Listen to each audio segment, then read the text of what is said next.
You catch me when I slip and fall. Hello guys, स्वागत है आपका एक नई वीडियो में।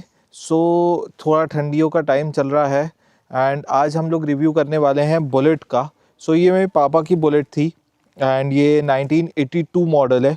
Very rare to find and rare इसलिए बोल रहा हूँ क्योंकि इस कंडीशन में ना अब नहीं मिलेगी, क्योंकि एक तो आपको मैकेनिक्स नहीं मिलते और बहुत सारी पार्ट्स भी नहीं मिलते हैं।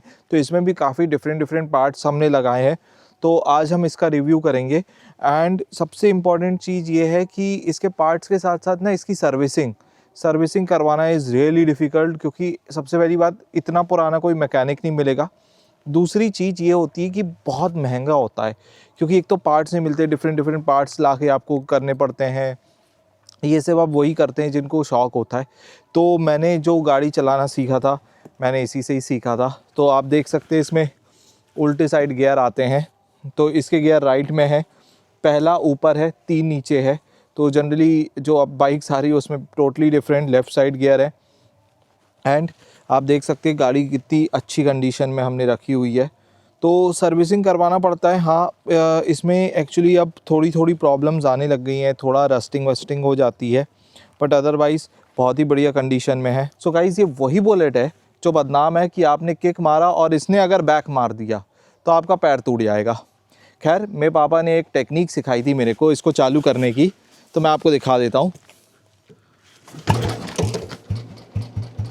सो गाइस, देख सकते हैं, दिस इज़ द टेक्निक जो मेरे पापा ने मेरे को सिखाई थी। मैंने इसको हाथ से चालू कर दिया, लोग पैर से भी चालू नहीं कर पाते। तो ऐसे गाड़ी रखने के लिए ना you need lot of maintenance. आप फिर से देख लीजिए, लक नहीं था, मैं फिर से दिखा देता हूँ।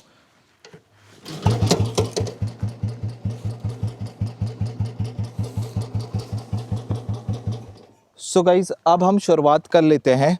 तो इसमें मैंने क्या क्या मॉडिफिकेशन करवाया मैं आपको बता देता हूँ। तो इसमें ना 6 वॉट का ही पूरा लूम सिस्टम आता था, क्योंकि 1982 है तब वही था। तो इसमें हमने हेडलाइट 12 वॉट की करवा ली है। एंड जो ये पूरा सिस्टम पूरा 12 वोल्ट पे हमने चेंज करवा लिया, पूरी वायरिंग वगैरह चेंज हुई है। एंड आप देखेंगे फुल लोहा है, ये एकदम मजबूत लोहा। एंड उस टाइम पे, और ये गाड़ी ना बहुत भारी है, जो अब गाड़ियाँ आती है उससे तो बहुत ही ज़्यादा भारी है। ये पूरा रिम है, तो इसमें हमने एलॉयज़ लगवाए थे, बट वो मज़ा नहीं आता एलॉय में जो मज़ा आपको स्पोक्स व्हील में आता है। तो इसका ना स्पोक व्हील थोड़ा सा रस्टिंग हो गई थी, तो हमने उसको अच्छे से पॉलिश करवा के पूरा वो करके एक व्हील चेंज कर दिया है, एक व्हील पुराना रखा हुआ है। तो ये व्हील मिलना बहुत मुश्किल हो गया था। हमने ऑलमोस्ट दो हफ्ते वेट किया था मिलने के लिए। एंड जो आप साइलेंसर देख रहे हैं, इसमें हमने कोई अपडेट नहीं किया है। ये साइलेंसर पूरा ओरिजिनल कंडीशन में है, इसलिए आप देख सकते हैं रस्टिंग हो गई है। खैर, ये एक बार चेंज हुआ है, लेकिन ये ओरिजिनल हमने लिया था उस टाइम पे। बहुत मुश्किल से मिलता है, तो इसको क्लीन करवाते रहते हैं। एंड आप इंजन देखिए, इंजन में हमने एक बार इसके पिस्टन चेंज करवाए थे पूरा, एंड वो पापा ने करवाए थे, बट रस्टिंग हो गई है। एंड ये सब इंजन मिलना बहुत मुश्किल है।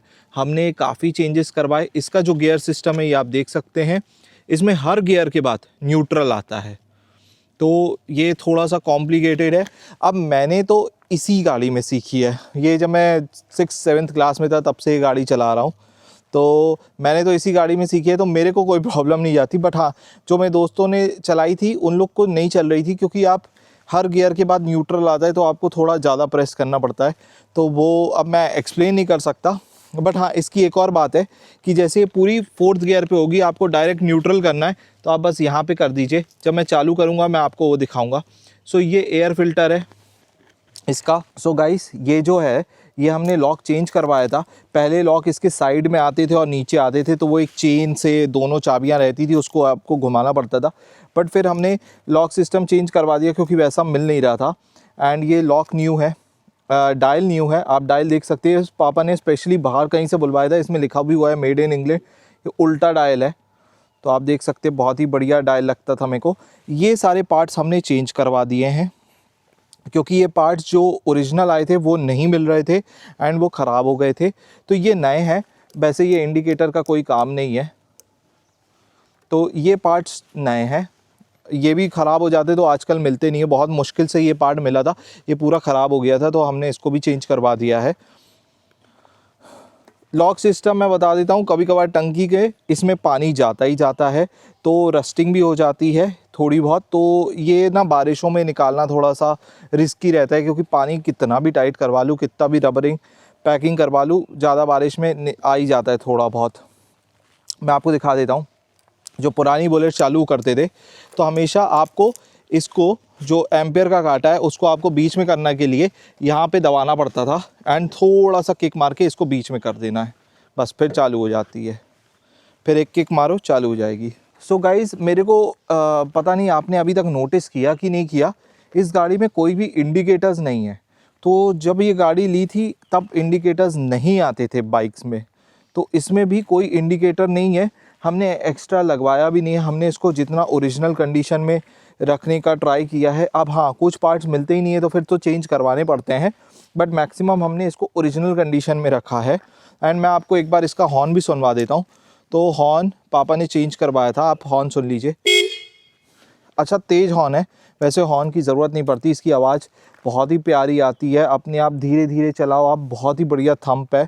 अब गाइस आप देख सकते हैं ये एयर सस्पेंशन है, तो ये सस्पेंशन हमने चेंज करवाए थे क्योंकि वो वाले बिल्कुल ही ख़राब हो गए थे, तो ये वाले हमने करवाए हैं। अब तो ये भी आना बंद हो गए हैं, तो गाइस इसलिए पार्ट्स मिलना ना इज़ वेरी डिफ़िकल्ट अब के टाइम पे इसके, तो इसलिए भी लोगों के पास ये आपको कम ऐसी कंडीशन में मिलेगी क्योंकि पार्ट्स ही नहीं मिलते, और फिर आप नए पार्ट्स बहुत सारे तो फिट भी नहीं होते हैं, तो इसलिए बहुत मुश्किल रहती है कि इसकी सर्विसिंग करवाना। और सबसे ज़्यादा मुश्किल होती है कि इसके हमें कारीगर मिलना, जो मैकेनिक्स है ना, अगर वो अच्छा नहीं है तो फिर तो बहुत मुश्किल होती है, एंड इसलिए मैकेनिक मिलना भी बहुत इम्पॉर्टेंट होता है। तो हमारा एक मैकेनिक है जो काफ़ी समय से बना रहा है, मेंटेनेंस आए दिन आता रहता है, ऐसा ज़रूरी नहीं आपने आज सर्विसिंग करवाई, हो सकता है कि कल परसों में यहाँ से ऑयल लीक होने, क्योंकि इसमें कई जगह ऑयल डलता है, यहाँ से लीक होने लग जाएगा, यहाँ से होने लग जाएगा, या फिर ये जो इसकी क्लच प्लेट है यहाँ से भी लीक होने लगता है, यहाँ से कभी लीक हो जाएगा, कभी यहाँ से लीक हो जाएगा, तो ईजी नहीं है, इसलिए इसको मेंटेन करना। वैसे तो ये खुलता था, अब मेरे को अच्छा इससे खुलेगा शायद, मैं दिखा देता हूँ। ये थोड़ा सा वायरिंग का है, इसमें आप थोड़ा बहुत सामान वगैरह रख सकते हैं। ये हमने स्पार्क प्लग रखा हुआ है, इन केस ऑफ इमरजेंसी कभी कभार स्पार्क प्लग भी शॉर्ट हो जाता है, तो कुछ कह नहीं सकते। थोड़ा सा इसको लॉन्ग राइड पे ले जा रहा है, इज़ वेरी रिस्की, कभी भी बंद हो सकती है, बट हाँ जनरली होती नहीं है। तो हाँ, थोड़ा सा आपको भी बाइक्स के बारे में पता होना चाहिए कि कैसे चेंज कर सकते हैं, क्या करना पड़ता है अगर बंद हो जाए तो। हाँ, और इसका आपने अगर ज़्यादा एक्सीलेटर दे दिया, अच्छी तेज़ खींच दी, एक बार मैं चला रहा था 80-90 पे, वैसे बिल्कुल सजेस्टेड ही है गाड़ी को 80-90 ले जाना, बट मैं चला रहा था तो कार्बन जम गया था, तो कुछ देर के लिए खड़ी रही, अपने आप फिर धीरे किक मारी, ये चालू हो गई। सो गाइस हमें ये फ्यूल फ़िल्टर लगाना पड़ा। मैं ये बता दूँ, फ्यूल फ़िल्टर इसलिए लगाया हमने क्योंकि क्या होता है, अब जो E20 पेट्रोल होता है ना, वो अब डालते हैं, अब ये गाड़ी E20 के लिए तो बनी नहीं है, तो इस टंकी में ना रस्टिंग हो गई थी, वो रस्टिंग के कारण ना फिर ये पूरा जाम हो जाता है, चोक हो जाता है, तो इसलिए हमने ये फ़िल्टर लगा दिया कि थोड़ी कम होगी रस्टिंग वगैरह। सो गाइज़ मैं इसकी ब्रेक्स की बात कर देता हूँ, इसमें ड्रम ब्रेक्स आते हैं, तो ब्रेकिंग परफॉर्मेंस उतनी अच्छी नहीं है। ये आप जो पूरी रॉड देख रहे हैं ना, ये पूरी ब्रेक्स है, ये आप देख सकते हैं, ये ब्रेक है, तो पीछे की ब्रेक बहुत ही अच्छी है, बहुत ही अच्छी, मतलब कि जितनी स्पीड 30-40 पे रोकने के लिए बहुत अच्छी है। हाँ, ज़्यादा भी होगी तो भी रुक जाएगी, बट फिर ये स्किट विट करते हैं क्योंकि ABS है ही। आगे की brake is very poor, trust me, आप दबा दोगे बहुत आराम से रुकेगी, brakes not good at all. So guys मैं आपको इसकी बिल्ड क्वालिटी बता दूँ, आप कोई भी फुट रेस पे खड़े हो जाइए, कोई प्रॉब्लम नहीं आएगी। इट इज़ वेरी मजबूत गाड़ी, मतलब सुपर मजबूत एंड फुल लोहा है। बिल्ड क्वालिटी इससे अच्छी रॉयल एनफील्ड आज तक नहीं आई बिल्ड क्वालिटी के मामले में, तो बहुत ही अच्छी क्वालिटी दी हुई है रॉयल एनफील्ड ने। अब थोड़ी सी उनने अपनी क्वालिटी डिग्रेड कर दी है, बट हाँ अब इंजन्स भी काफ़ी अच्छे आ गए। ये गाड़ी वाइब्रेशन के मामले में मैं बताता हूँ, पूरी बॉडी झन्ना जाएगी अगर आप 50-60 ले गए तो, हाथ पैर सब वाइब्रेशन बहुत करती है, इसमें वाइब्रेशन है। खैर इतना पुराना इंजन है, 1982, आप क्या एक्सपेक्ट करेंगे, वो उस हिसाब से वाइब्रेशन उस टाइम के हिसाब से बढ़िया ही थे। सो गाइज़ ये जो गाड़ी है ना अब ये विंटेज हो चुकी है, क्योंकि ये 44 ईयर्स ओल्ड व्हीकल है एंड इसका अब रजिस्ट्रेशन नहीं हो सकता है। तो इसलिए हम इसको ज़्यादा तक खड़ा ही रखते हैं या थोड़ा बहुत इधर उधर आसपास चला लिया। जैसे आप देख सकते हैं हम आए हुए हैं तो बस यहीं तक चला लिया थोड़ा बहुत, क्योंकि ज़्यादा इसको चलाने में भी रिस्क है, कभी बंद हो गई तो इसलिए एज अ विंटेज रखा हुआ है। And this is very difficult to maintain. हर 2-3 महीने में ये 8 से 10 हज़ार नॉर्मली खा ही लेती है सर्विसिंग में, क्योंकि कोई ना कोई पार्ट बदलना पड़ता है या कुछ हो गया तो 8-10 हज़ार। अगर हाँ कुछ मेजर हो गया तो फिर 20-25 हज़ार तो कहीं नहीं गए हैं। बट आप ये देखिए कि आपके पास भी गाड़ियाँ होंगी 10-12 साल मैक्स या 15 साल, कितनी बुरी कंडीशन में हो जाती है। ये आप देखिए 44 years still working absolutely fine, no issue at all. मैंने आपको गाड़ी चालू करके दिखाया, आपने देखा, बहुत ही प्यारी चलती है, बहुत स्मूथ है चलाने में। मतलब इसके हिसाब से बोल रहा हूँ, आज की गाड़ी से आप कंपेयर नहीं कर सकते। दे आर, उनकी engines are really smooth. But हाँ आप देखिए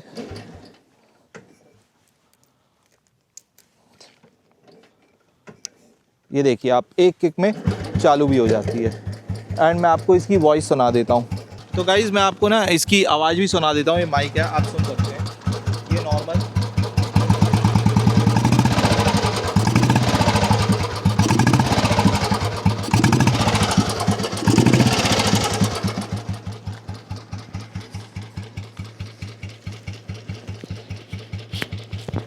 सो गाइस अब जैसे हम इसको नहीं चला रहे ना, बट आपको इसको डेली ऑलमोस्ट हर दूसरे दिन तो चालू करना ही पड़ेगा, नहीं तो फिर बहुत प्रॉब्लम्स आती हैं। फिर एक तो ठंडियों में चालू होने में ना सुबह सुबह बहुत दिक्कत देती है। 4-5 किक, 10 किक, कभी कभार 20 किक, आपको पता नहीं चलेगा कि कभी कभार ना इसमें ऐसी भी प्रॉब्लम आती है कि ये चालू नहीं होगी। 20-20, 25-25 किक मारने के बाद कभी चालू होती है। तो इसलिए आपको इसको डेली चालू करना पड़ेगा। डेली नहीं तो ऑल्टरनेट डेज़, भले घर पे खड़ी हुई है 5 मिनट के लिए आप चालू कर दीजिए, गाड़ी ठीक रहती है। अगर आपने इसको 1 हफ्ते के लिए बंद कर दिया और फिर चालू करने की कोशिश की ठंडियों में सुबह, तो ये रुला देती है। तो मैं आपको गाइस चल के थोड़ा सा दिखा देता हूँ। सो गाइस हो सकता है आप लोगों के पास भी ऐसी कोई आपके पापा की या दादा की विंटेज गाड़ी पड़ी हो या एंटीक पड़ी हो। जैसे बजाज की स्कूटर आती थी उस टाइम पे, लैम्ब्रेटा आती थी, वेस्पास आती थी। यूट्यूब के डिस्क्रिप्शन में आपको एक लिंक मिल जाएगा इंस्टाग्राम का, आप मेरे को ना उसमें फ़ोटोज़ ज़रूर भेज देना अपनी पुरानी कोई गाड़ी की। तो अगर आपने मेंटेन करके रखी, अगर ऐसे भी रखी है तो आप ऐसे भी भेज दीजिए।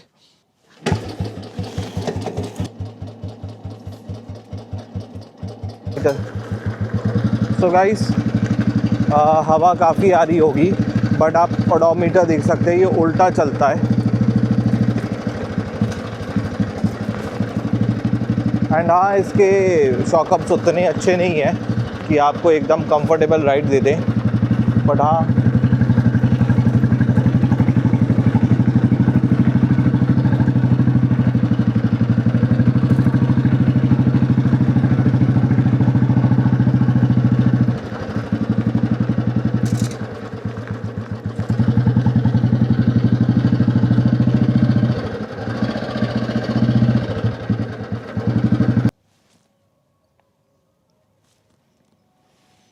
सो गाइज़ मैं आपको एक चीज़ बताना चाहता हूँ कि जब भी आप गाड़ी चला के ना इसको हमेशा बंद कर दीजिए। बंद करने से क्या होगा कि जैसे ये रिज़र्व ऑन ऐसा सिस्टम होता है इसका, क्योंकि इसमें कोई पेट्रोल का फ्यूल मीटर तो होता नहीं है कि जहाँ पे आपको पता चले। तो इसको ना हमेशा बंद करना इसलिए ज़रूरी होता है क्योंकि नहीं तो गाड़ी ओवर हो जाती। ओवर मतलब एक तरह से एक्सेस पेट्रोल जाने के कारण ना गाड़ी फिर चालू नहीं होती, फिर बहुत मुश्किल होती है। तो इसलिए सजेस्टेड ये रहता है कि आप इसको बस बंद कर दीजिए। सो गाइस मैं अब आपको इसकी लाइट के बारे में बता देता हूँ। ये इसकी पार्किंग लाइट है, तो कुछ लोग चेंज करवा लेते हैं, हमने वैसी ही रखी है। बहुत धीमी सी लाइट है, ये भी खैर धीमी है क्योंकि बल्ब है। तो आप देख सकते हैं ये अपर डिपर, ये पास। तो ये जो गाड़ी है ना ये तभी चलेगा जब ये एक्चुअली मैं रेस दूंगा ना तभी तेज़ होगी, क्योंकि ये मैग्नेटिक्स है, बैटरी से नहीं है। बैटरी से सिर्फ ये है।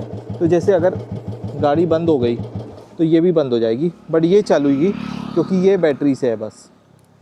ये इसलिए रखी कि थोड़ा बैटरी जल्दी कंज्यूम ना हो जाए, क्योंकि चालू करने में दिक्कत तो है।